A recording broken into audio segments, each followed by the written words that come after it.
जय जनेन बंधुओं, सारथी सेवा समूह में आप सभी का स्वागत है। नेहा नगर निवासियों को 2020 में आचार्य गुरुवर श्री 108 विद्यासागर जी मुनिराज के परम प्रभावक शिष्य मुनि श्री 108 कुंतु सागर जी मुनिराज व एलक श्री 105 सिद्धांत सागर जी मुनिराज का चातुर्मास प्राप्त हुआ है।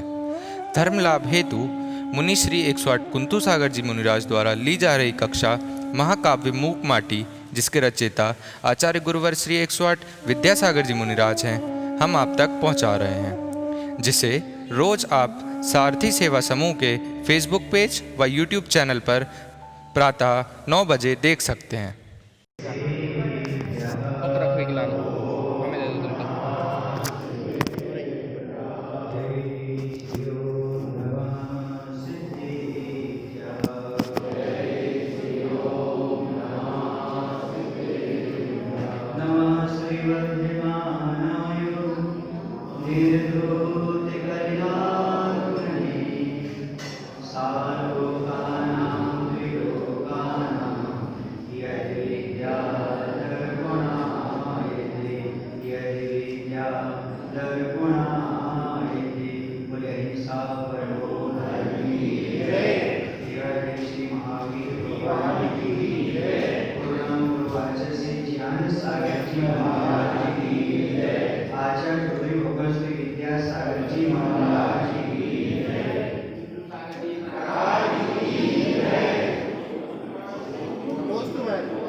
जैसे हमारे गुरुदेव अद्भुत हैं, वैसे मूक माटी ग्रंथ बड़ा अद्भुत है।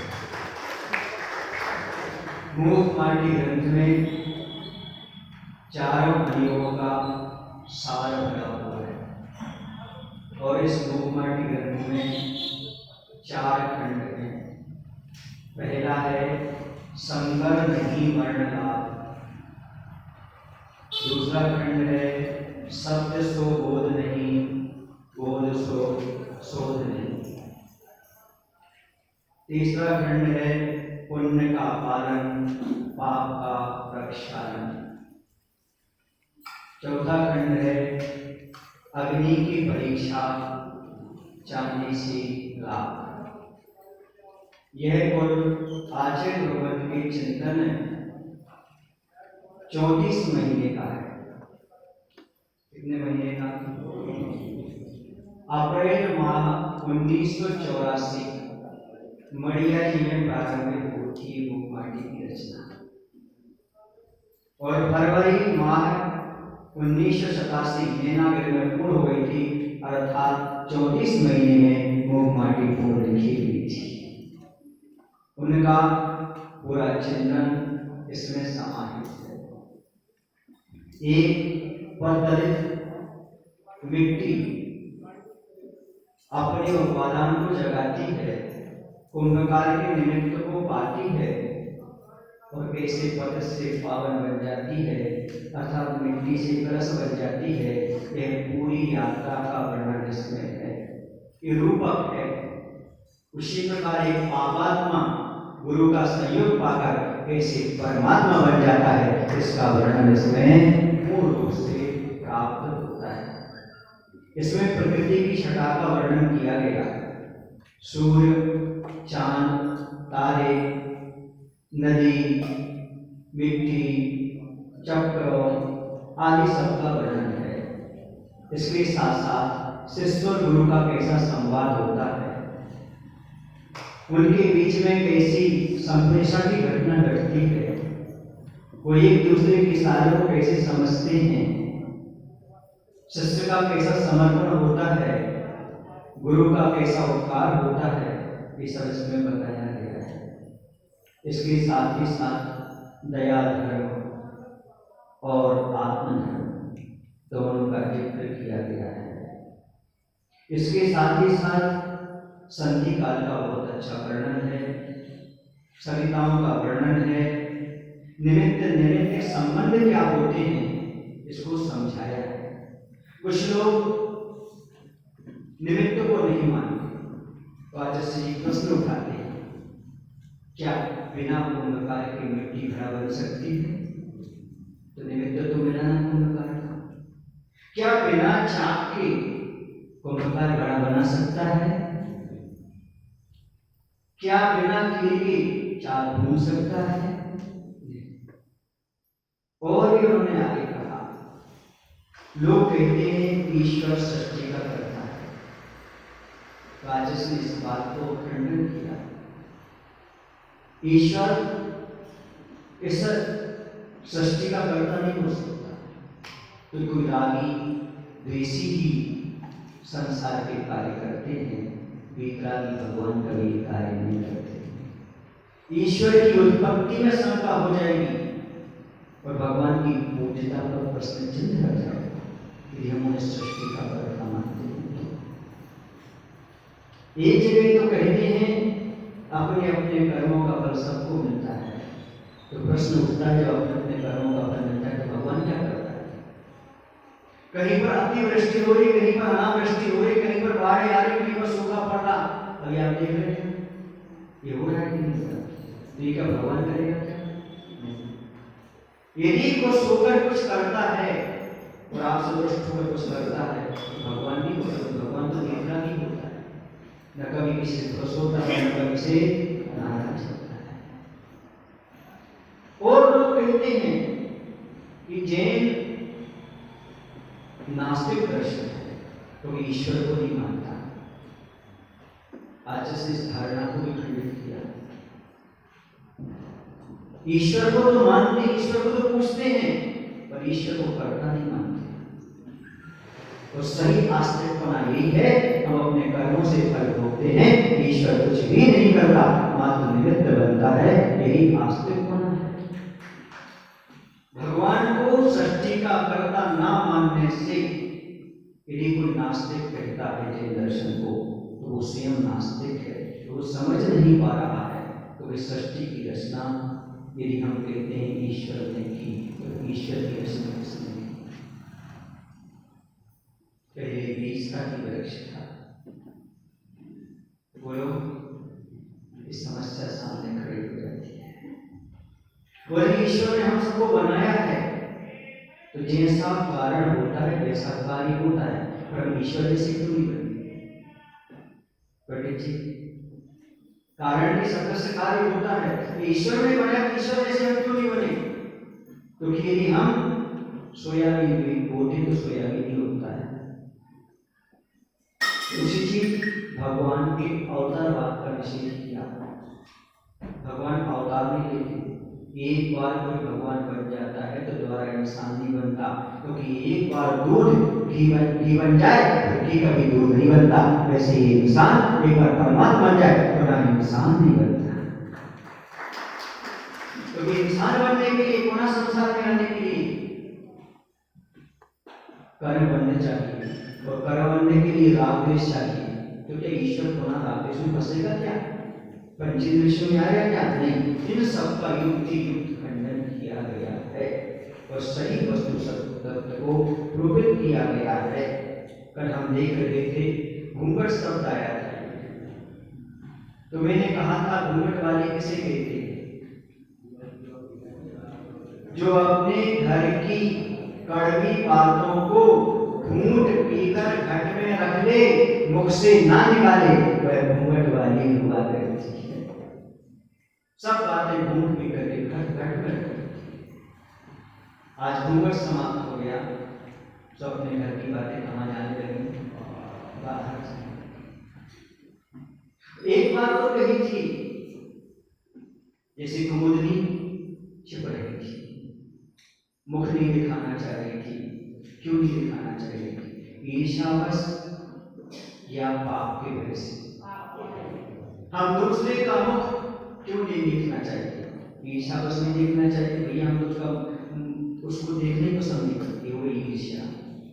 पर हे भगवान, उसकी खूबसूरती को देखकर हमें राग ना हो जाए, पाप ना हो जाए, ऐसा भय से भी नहीं देखते हो तो समझो आपकी धर्मात्मा बनने की शुरुआत है। ईर्ष्या से नहीं, पाप के भय से आप किसी की सुंदरता को देखने का प्रयास मत करो। तो आपका ये जीवन सार्थक हो जाएगा। और भी अपनी बात चली थी, ये कहा गया था ईर्ष्या न रखें, ईर्ष्यालु न बने, हो सके तो दयालु बनने का प्रयास करें। जो ईर्ष्यालु होता है वो नियम से एक खोटे किस्म का निंदक भी हुआ करता है। इसके बाद और भी बात हमने कही थी, ये संसार है जिसमें हमेशा परिवर्तन होता रहता है। हवाएं मंद मंद बह रही हैं और ये कह रही हैं कि वास्तव में संसार बहने का नाम है, परिवर्तन का नाम है, जिंदगी जीने का नाम है। जीना समझते हो ना, सीढ़ियां। जिंदगी जीने का नाम है जिसमें उतार चढ़ाव हुआ करते हैं। वो कब तक हुआ करते हैं? जब तक जीना समाप्त नहीं होता तब तक हुआ करते हैं। एक सीढ़ी भी रहती है तो उतार चढ़ाव, वैसे जीवन का अंतिम पल भी रहता तो उतार चढ़ाव बने रहते हैं। उतार में दुखी मत होइएगा और चढ़ाव में भूलिए मत, संतोष रखिएगा, समता रखिएगा। जीने में कभी सोया नहीं जाता और बैठा भी नहीं जाता। ऐसे अपनी जिंदगी में सोइए मत, बैठिए मत, जागिए और मोक्ष मार्ग पर आगे बढ़ने का प्रयास करिए। ये हमारे लिए कुछ शिक्षाएं मिली थी कल के स्वाध्याय में। ये बहता हुआ कह रहा है, पानी गंदा क्यों नहीं होता, मैला क्यों नहीं होता? क्योंकि पानी हमेशा बहता रहता है, बहता रहता है। इसलिए बूंद से नदी, नदी से सागर बनता है। वैसे ही हम बैठे रहेंगे तो लेना इंसान से शिष्य से गुरु के चरणों में पहुंचेंगे, विद्या सागर से मिल जाएंगे। जैसे वो पानी सागर से मिलता है, हम गुरु विद्या सागर से मिल जाएंगे। हमें मन में कुछ नहीं रखना, मन के कचरे को निकालने का प्रयास करना है। तो इस संसार में कोई टिकने वाला नहीं। मंगलमय जीवन है इसमें, राग देश मत खोलो। कौन हो कहां से आए, उत्तर दो कुछ तो बोलो। पता है आप कहां से आए, किस पर्याय से आए, आगे किस पर्याय में लगा तो पता है क्या? नहीं। इसलिए वर्तमान में आप जो जीवन व्यतीत कर रहे हैं इसको समझने का प्रयास करो, राग देश को छोड़ने का प्रयास करो, तभी आनंद आ सकता है। आप पूरा का पूरा जीवन का आनंद ले सकते हैं, क्योंकि ये जीवन बहुत क्षणभंगुर है। आप चलते हैं प्रश्न नंबर 3 पर। लो यह संधि काल है ना, महादुखी सुगंधी है, और छोड़ तक चारों ओर। प्रातः काल का समय है, अभी सूर्योदय हुआ नहीं है, करवटें ले रहा है, मंद मंद हवा चल रही है। संधि काल, संधि काल समझते हैं? संधि दो को जोड़े सो के कहलाती है संधि। और मैं तो कहता हूँ धर्म सबसे बड़ा संधि काल है। धर्म के माध्यम से ही व्यक्ति एक दूसरे से जुड़ता चला जाता है। ये संधि काल है, रात्रि का अवसान, दिन का प्रारंभ। इसके बीच का जो समय होता है वो क्या कहलाता है? संधि काल कहलाता है। इस संधि काल में सभी साधु संत जागृत होकर के ध्यान किया करते हैं। मेरे लिए इससे बढ़कर श्रेयसी कौन सी हो सकती है संधि वहां? इससे बढ़िया और कोई संधि काल नहीं है। आत्मा और परमात्मा से जुड़ने का सबसे अच्छा संधि काल यही हुआ करता है। प्रातः काल उठ करके ब्रह्म मुहूर्त कहते से, मनोहर पहर कहते से, इसमें उठ करके आत्मा और परमात्मा का ध्यान किया जाता है, सामायिक की जाती है, मनन चिंतन किया जाता है। ध्यान रखो, इसी समय गहरी नींद आती है, चाहे तो सो। ये समय है भैया सोने का, ये समय नहीं है सोने का, ये समय नहीं है खोने का। संधि काल है। संधि काल के क्या फायदे हैं? तो संधि काल में जो उठता है उसकी बुद्धि प्रकट होती है। आप लोग कहते होंगे महाराज आपका इतना चिंतन ऐसा क्यों, हम लोग का इतना चिंतन क्यों नहीं बढ़ता? क्योंकि आप लोग ब्रह्म मुहूर्त में उठते हैं। जो ब्रह्म मुहूर्त में उठते हैं, आत्मा परमात्मा का ध्यान करते हैं, निश्चित रूप से उनकी बुद्धि प्रखर होती चली जाती है, बुद्धि बढ़ती जाती है, ज्ञान का चूषण बढ़ता चला जाता है, ब्रह्मचर्य पालन में सहयोग मिलता है। क्योंकि आपने देखा होगा लगभग 3:30-4 के बीच वो स्वप्न आते हैं ना, वो स्वप्न गलत भी हो सकते हैं। एक भैया कल आया, बोले महाराज जी हमें स्वप्न आया। क्या? बोले हम मंदिर की गुल्लक से पैसे निकाल रहे थे। दोष लगेगा, मुझे तो दोष लगेगा, स्वप्न में ही दोष लगा। सुने आप लोग की नहीं? तो ये उस समय 3:30 बजे से 6:30 बजे का समय जो रहता है, इस समय आपके लिए सोना नहीं चाहिए। आप दुष्स्वप्न से बच जाते हैं। दुष्स्वप्न से बचना हो ब्रह्म मुहूर्त में उठिएगा, ज्ञान की वृद्धि करना हो ब्रह्म मुहूर्त में उठिएगा, और ब्रह्मचर्य का पालन करना हो तो ब्रह्म मुहूर्त में उठिएगा। अच्छे से ब्रह्मचर्य का पालन होगा। और यदि हम आयुर्वेद की दृष्टि से देखें तो स्वस्थ रहने का तरीका है ब्रह्म मुहूर्त में उठ करके रहना। दूसरी बात ये भी है, जो मंद मंद हवा चलती है, शुद्ध ऑक्सीजन मिलती है, शरीर का तेज बढ़ता है, कांति बढ़ती है, चमक बढ़ती है चेहरे पर। यदि आप ब्रह्म मुहूर्त में उठते हैं और सारे साधु संत उस समय ध्यान में रहते हैं, और यदि उनको आप ध्यान में रख करके कोई मंत्र सिद्ध करेंगे तो आपको बहुत जल्दी मंत्र सिद्धि भी हो जाती है, आपके कार्य सफल हो जाते हैं। आपको किसी प्रकार की समस्या को हल नहीं हो रही है, आप ब्रह्म मुहूर्त में उठिएगा और नमो कर्म की माला करिएगा, देखिएगा 1 साल के भीतर ही आपको सफलता उपलब्ध हो सकती है। कई लोगों को मैंने संकल्प दिया, परेशान थे वो कहीं ना कहीं से, हमने कहा ब्रह्म मुहूर्त में उठो और नमो कर्म की 2 माला करो। वो आ जाते हैं कई लोग, कहते हैं महाराज जी हमारा कार्य सफल हो गया, हमारी बुद्धि ठिकाने पर। कारण ब्रह्म मुहूर्त में उठने के फायदे हैं।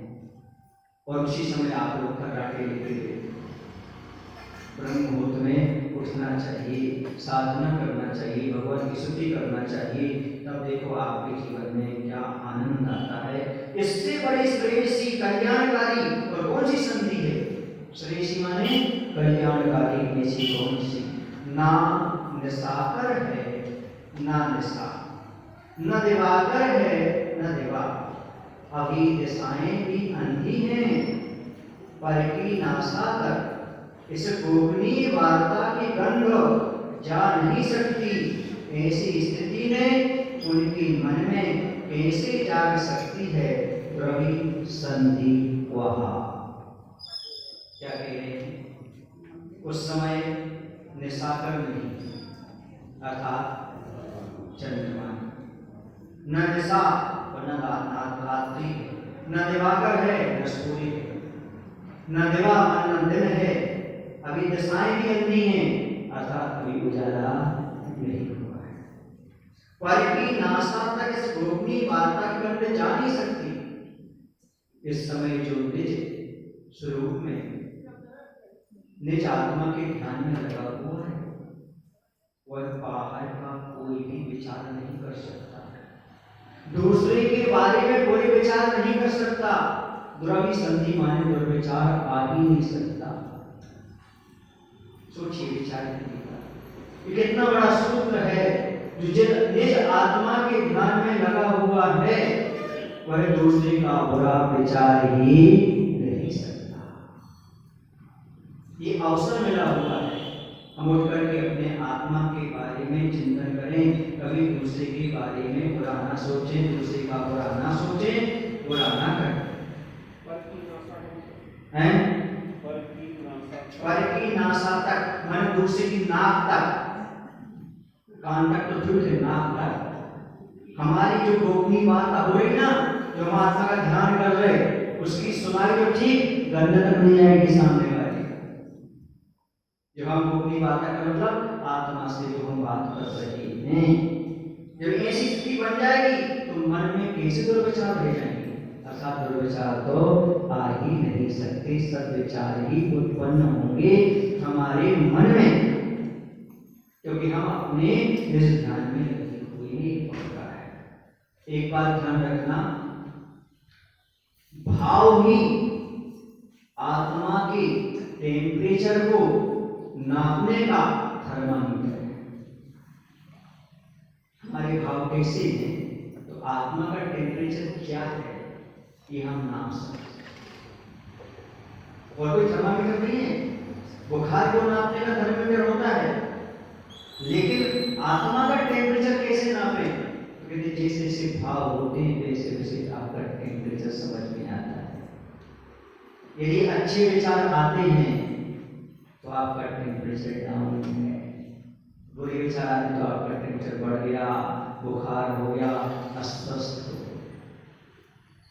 आज जैसे कहते हैं अपनी आत्मा में लीन होना, अस्त होना, जो स्वस्थ होना है, और पर की ओर जाना, परास्त होना, अस्वस्थ होना है। हम आज तक परास्त होते रहे, पर की सोचते रहे, कभी हमने अपने आप के बारे में नहीं सोचा, इसलिए आज तक स्वस्थ नहीं हुई। साधु परमेश जी अपने बारे में सोचते हैं, हमेशा मन से स्वस्थ रहते हैं। तन से स्वस्थ होना अलग है और मन से स्वस्थ होना अलग है। शरीर में कोई विकार ना हो तो शरीर से स्वस्थ हो जाते हैं, और मन में कोई विकार ना हो, दुर्विचार ना हो तो हमारा मन और आत्मा स्वस्थ हो जाता है। दुर्विचार नहीं आना चाहिए, दुर्विसंधि नहीं आना चाहिए, किसी के बारे में बुरा भाव नहीं आना चाहिए। मैं तो कई बार कहता हूँ, आप अपने हृदय को या तो इतना बड़ा बना लो, या तो आप अपने हृदय को इतना बड़ा बना लो, विशाल बना लो कि सभी आपके हृदय में समा जाएं, या फिर अपने आप को इतना छोटा बना लो कि सभी के हृदय में आप समा जाएं।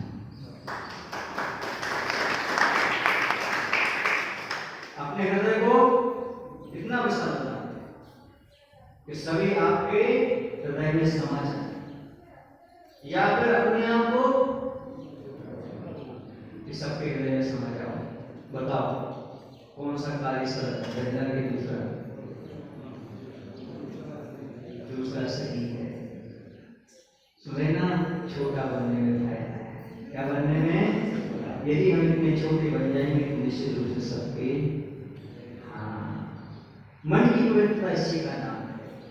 विचारों की पवित्रता ही मन की पवित्रता है, और मन की पवित्रता ही जीवन की पवित्रता है।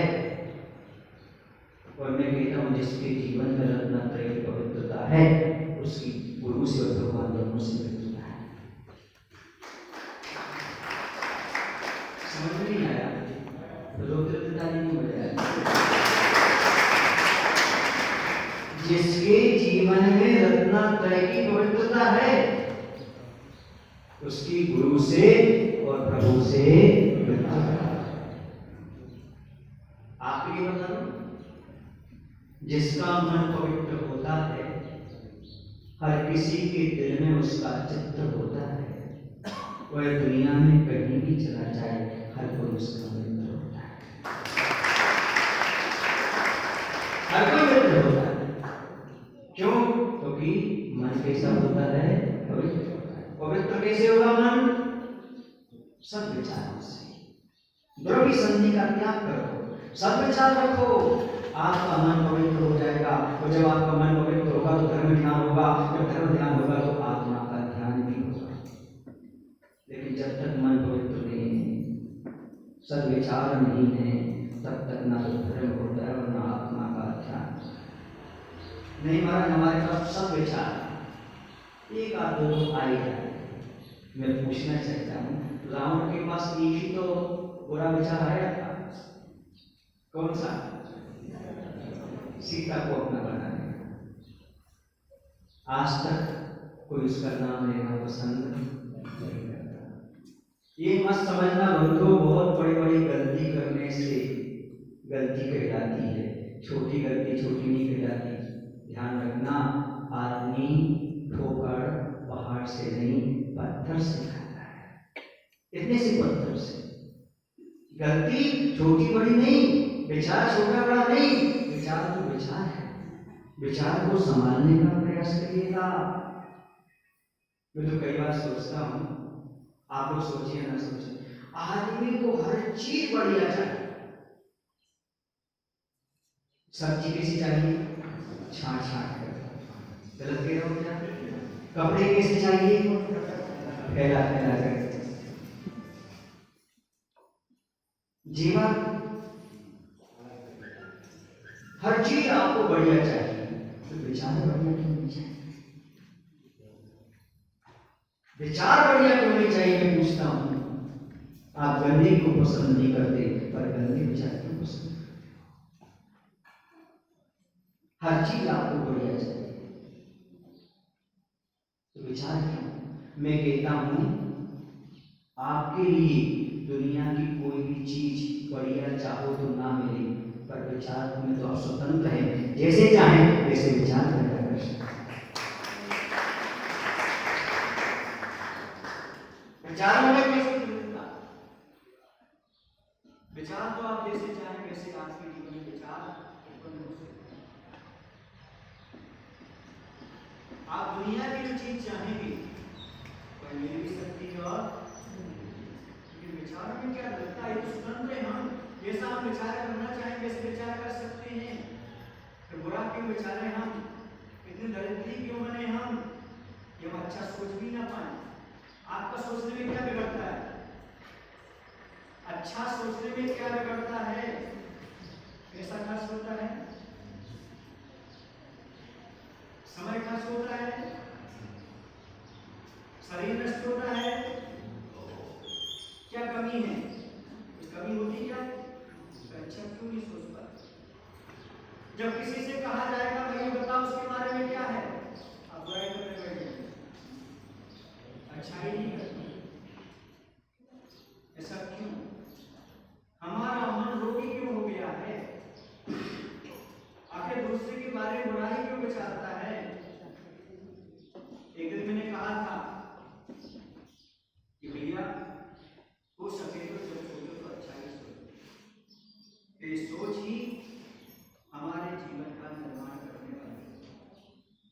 यदि हमारे जीवन में अच्छी सोच नहीं है तो समझो कुछ भी अच्छा नहीं। सुने आपने? कुछ भी अच्छा नहीं। एक सोच विचार यदि आपका अच्छा होता है तो समझना सब कुछ आपके पास अच्छा है, क्योंकि विचारों के माध्यम से ही कार्य होता है। उज्जैन में कहा भी गया है, भाव प्रधान द्रव्य उतनी महत्व नहीं रखते जितना क्या महत्व लगता है। यदि आपका भाव अच्छा है तो समझो सब बढ़िया है। आप लोग कहते ना भैया भाव बढ़ गए बाजार के, माल जल्दी निकालो तो भाव बढ़ जाए तो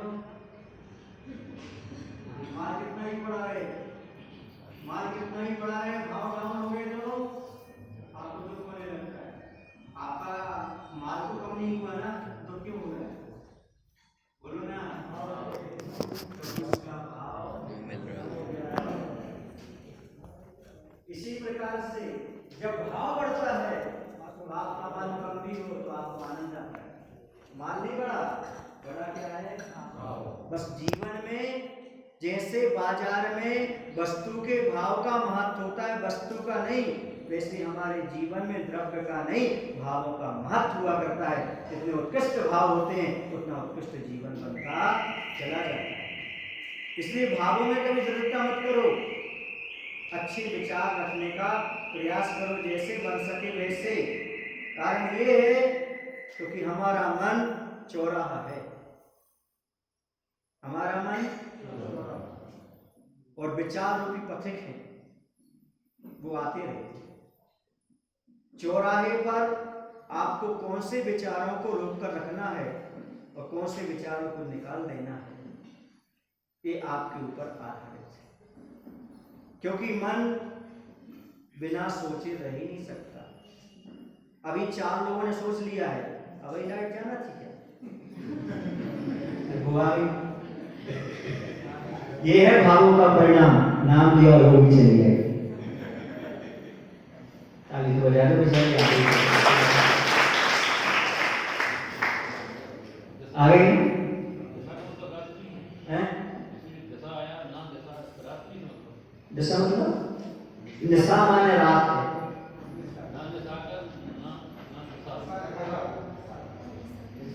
दशाकर माने चंद्रमा, दशा माने रात्रि, दिवाकर माने सूर्य और दिवा माने दिन। दशाएं अलग से दी हुई, अभी दशाएं भी अंधी दिया है ना। चलिएगा, मैं 2 बात आपके सामने रख रहा हूं, बहुत अच्छी महत्वपूर्ण है, इन्हें कभी व्यर्थ नहीं जाना चाहिए। कौन सी चीज व्यर्थ नहीं जाना चाहिए? एक भोजन का कण और दूसरा आनंद का क्षण कभी व्यर्थ नहीं जाना चाहिए। भोजन का कण कभी छोड़ना नहीं खाली, भोजन का कण कभी व्यर्थ नहीं गंवाना और आनंद का क्षण कभी व्यर्थ नहीं गंवाना। आनंद किसमें आएगा? दूसरे का बुरा सोचने में कि अच्छा सोचने में, दूसरे के प्रति द्रव्य संधि रखने में, उसके साथ संधि रखने में।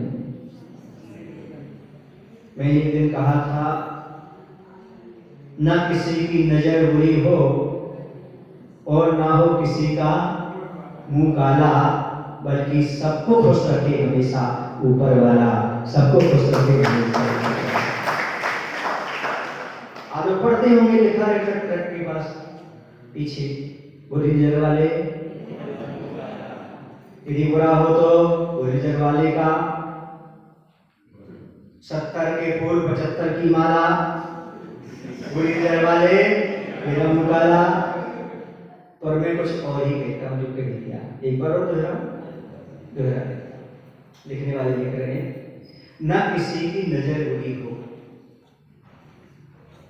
और ना हो किसी का मुंह काला,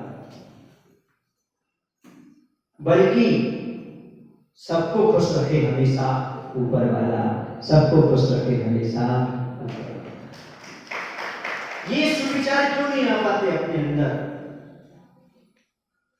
क्या बिगड़ता है किसी के बारे में भला सोचने में? बताओ। आप गलत आदमी की नौकरी पसंद नहीं करते,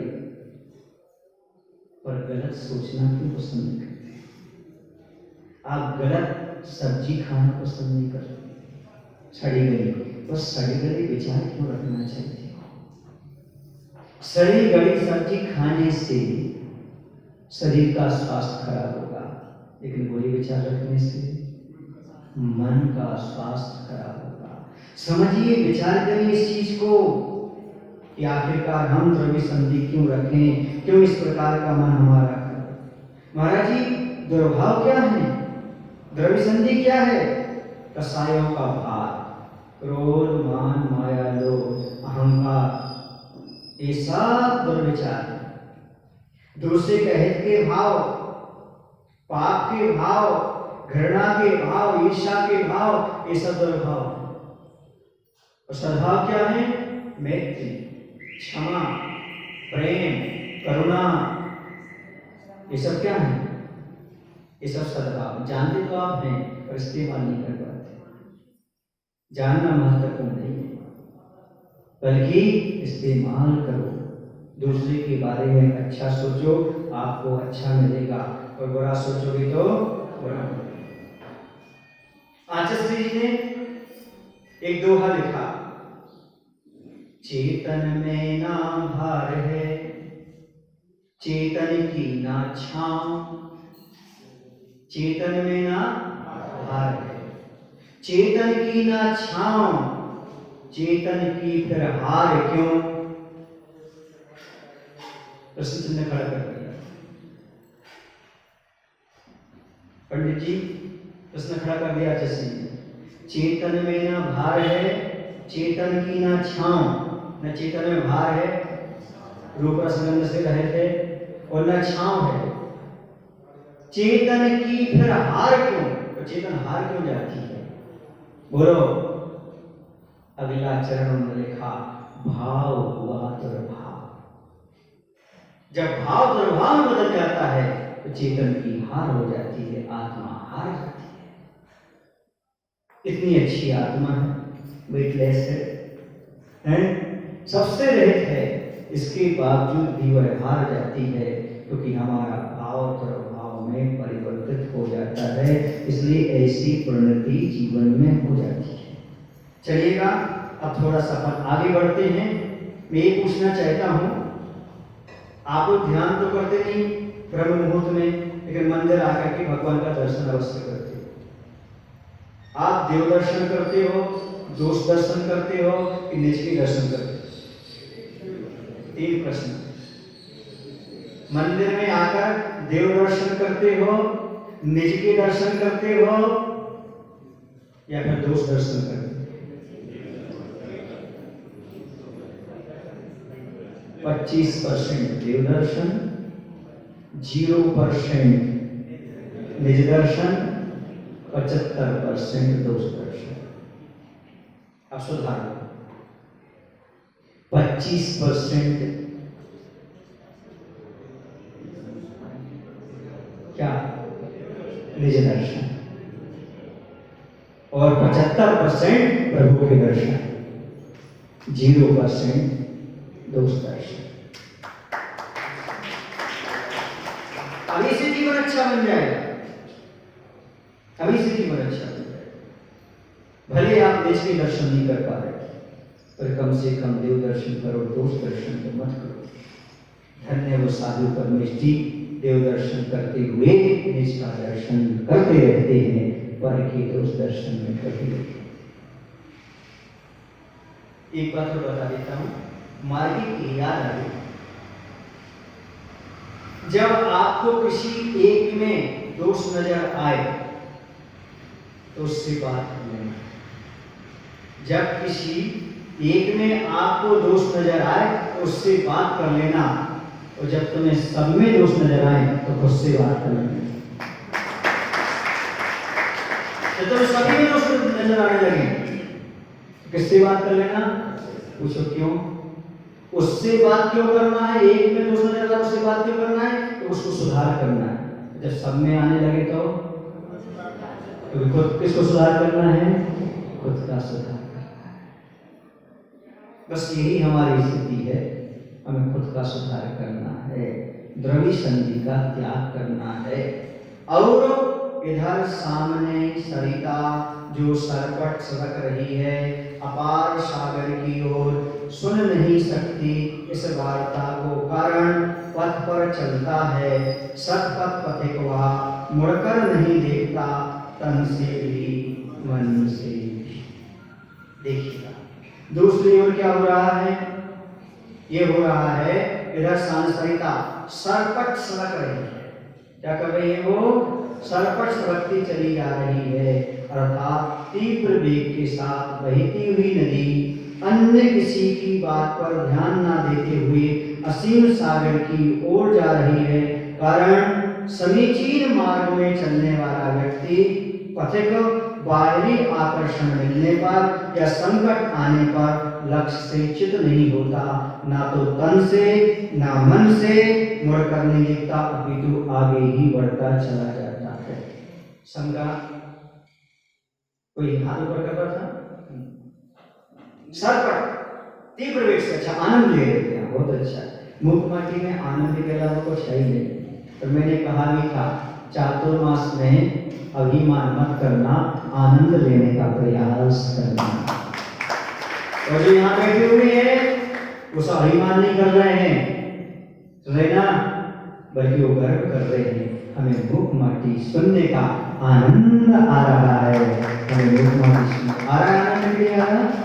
एक एक शब्द में जीवन का महत्वपूर्ण सूत्र भरा हुआ। देखो ना, नदी चली जा रही, किसी नदी होती ना चली जाती, किसी की नहीं सुनती, वो अपने गंतव्य तक घाट पे आई तो उन्होंने कहते मेरा घाट है, मेरा घाट। नदी कभी नहीं कहती मैं तेरी हूँ, वो तो आती और बहती चली जाती है। बस साधु भी ऐसे होते बंधुओं, वो तो नेहानगर में घाट के रूप में भी हैं, लेकिन निरंतर मोक्ष मार्ग पर बढ़ते चले जा रहे हैं। घाट पर आओ और अपने मन के मेल को धो करके आगे बढ़ जाओ, इसी में तुम्हारा साधु बढ़ते चले जाते हैं, निरंतर बढ़ते चले जा रहे हैं, मोक्ष मार्ग पर बढ़ रहे हैं। आपको लग रहा है कि नेहा नगर में रुके हुए हैं, क्योंकि आचार्य जी कहते हैं ग्रस्त वो है जिसका मन चलता है पैर रुके रहते हैं। ग्रस्त वो है जिसका मन चलता है पैर रुके रहते हैं। साधु वो है जिसके पैर चलते हैं पर मन रुका रहता है, मन रुका। हम जंगल जा रहे हैं, आप पूछे महाराज कहाँ जा रहे हैं, हम कहें मोक्ष जा रहे हैं, क्योंकि मोक्ष मार्ग पर है। जिस मार्ग पर उस मार्ग पर जा रहे हैं। आपको चलना हो तो चलो, आगे बढ़ते हो, किसी प्रलोभन में नहीं फंसने को। आकर्षण भरा प्रलोभन बहुत महंगा पड़ता है। दुनिया बहुत आकर्षण है, लेकिन उसमें फंसता नहीं। कौन सा पथ है बंधुओं? सतपथ। सतपथ माने मोक्ष मार्ग का पथिक, धर्म मार्ग का पथिक कभी किसी प्रलोभन में नहीं फंसता। सच्चे साधक की यही तो परीक्षा है। प्रलोभन आने पर फंसता नहीं और संकट आने पर पीछे हटता नहीं। लिख लो, सतपथिक की पहचान, सतमार्ग पर बढ़ने वाले पथिक की पहचान।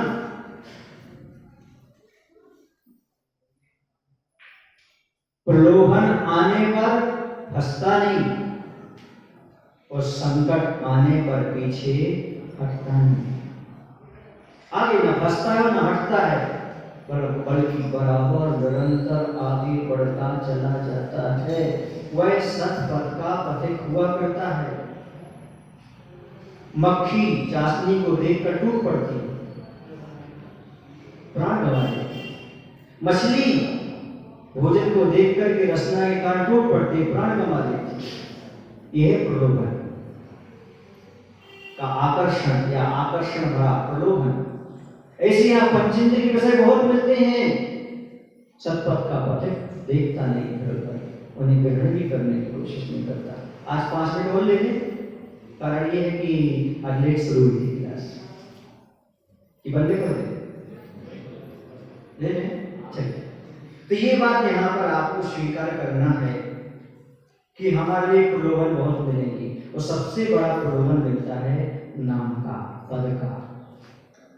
जिसे धर्म करना है उसे न नाम की आवश्यकता होती न पद की आवश्यकता होती है। वो तो ये कहता है हे गुरु हे प्रभु, आपके दोनों पद यानी चरण मिल जाए, हमारा जीवन धन्य हो जाए। प्रलोभन नहीं चाहिए। प्रलोभन में फंस गया तो गया, ख्याति में गया तो गया। ख्याति को प्राकृत में खाई बोलते हैं। क्या बोलते हैं? खाई। ख्याति में जाने का अर्थ है खाई में गिरना। तो सबसे बड़ी कमजोरी है अहिंसक की, धर्मात्मा की, तो ख्याति में फंस जाता है। और जहाँ ख्याति में फंस जाता है समझो खाई में गिर जाता है। इन प्रलोभनों में नहीं, ये तो सब आते जाते रहते हैं, क्योंकि नियम है मोक्ष मार्ग पर बढ़ने वाले को पुण्य तो खरपतवार की भांति उगता ही चला जाता है, आता ही चला जाता है। जब फसल डालते हैं तो उसके आसपास में घास फूस तो आ ही जाती है। वैसे ही जो मोक्ष मार्ग में बढ़ता है उसकी प्रशंसा होती है, ख्याति बढ़ती है, पुण्य बढ़ता है, और उस ओर दृष्टि नहीं दे जाता। वह अपने सतपथ पर निरंतर बढ़ता चला जाता। उसे पता है ये जो प्रलोभन है ये हमारे लिए परीक्षा की घड़ी है। इस परीक्षा की घड़ी में हमें पास होना है, हमें प्रलोभन में नहीं फंसना। तो मिलेंगे, सब चीजें मिलेंगी, पैसा भी दिखेगा, ऐसो आराम भी मिलेगा, पंखा भी मिलेंगे, कूलर भी मिलेंगे, सब मिलेंगे। तो क्या करें? मैं किसी की आलोचना नहीं कर रहा हूँ, पर एक बात की बात है, ब्रह्मचर्य अवस्था में कुशलगढ़ गया राजस्थान में प्रवचन करने के लिए। वहां पर 2 सज्जन आए और बोले भैया जी भोजन में पंखा चलता है कि नहीं चलता है? क्या बोले? मैंने उनको जवाब दिया हमसे चपता ही नहीं। बोले यहाँ तो सब लोग लेते हैं माता जी। हमने कहा किसी की आलोचना करने से अच्छा एक ही शब्द दे दो। हमने कहा भैया चपता नहीं है हमसे, समझ गए? वो समझ गए कि भैया जी से सीधी सीधी बात तो कर ही नहीं सकते, हम किसी की आलोचना क्यों करें। लेकिन सत्य ये है, क्या है सत्य, समझ में आ रहा है आपको कि नहीं आ रहा। मोक्ष मार्ग में सुख सुविधाएं खूब मिलेंगी और आप देने के लिए तैयार हैं। ये तो हमारी मानसिकता है, हम कौन सी आपकी सुविधा लेना चाहते और कौन सी नहीं लेना चाहते। कभी कभी सावक भी समझदार होता है, परीक्षा लेने के लिए भी आता है, सुन रहे ना, बिल्कुल ये नियम है। तो मैं ये कहना चाहता हूँ, इन प्रलोभनों में नहीं फंसता, इन ख्याति लाभ आदि में नहीं फंसता, बल्कि वह निरंतर सत्पथ बढ़ता रहता। ये सरिता कह रही है, कौन कह रही है, सरिता अर्थात नदी, क्योंकि साधु नदी की भांति होता है और वह आगे बढ़ता चला जाता है। आज इतना ही पर्याप्त समझता हूँ। पूरी महावीर भगवान की आचार्य गुरु भगवान श्री विद्यासागर जी महाराज की बोलो। हे प्रभु, जगत जी बेटा, हे प्रभु हम सभी को इतनी शक्ति इतनी बुद्धि देने की कृपा करो ताकि हम लोग दोष दर्शन छोड़कर देव दर्शन कर सकें। यदि देव दर्शन करते हो तो निज का दर्शन कर सकें एवं प्रलोभन से बच करके सतपथ पर आगे बढ़ सकें। नमोस्तु। भावों की निर्मल सरिता में भगवान